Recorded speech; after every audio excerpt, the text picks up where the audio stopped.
सेजिया पर चिट्ठी लिखी भेजले समाधि रामा दिहले समाधि जी के हाथ जी।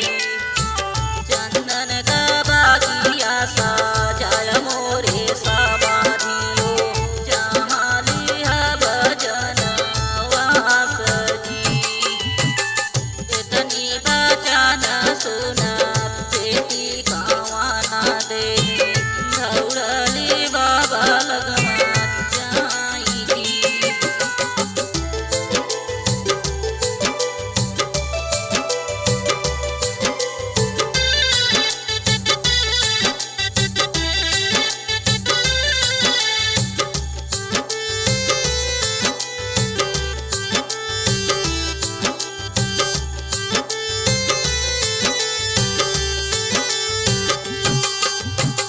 कहाँ तू पैबा बाबा चंदन बागिया हो देव समाधि जनवास जी।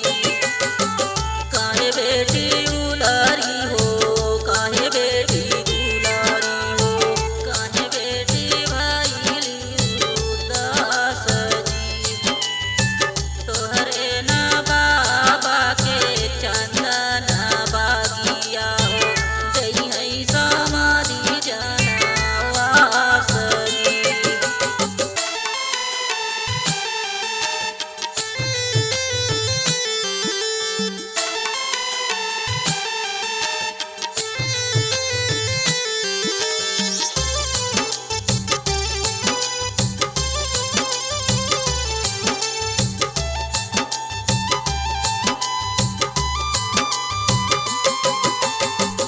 उलटी के चिट्ठिया भेजे समधि कावाना रामा सुन समधिया रज हमार जी।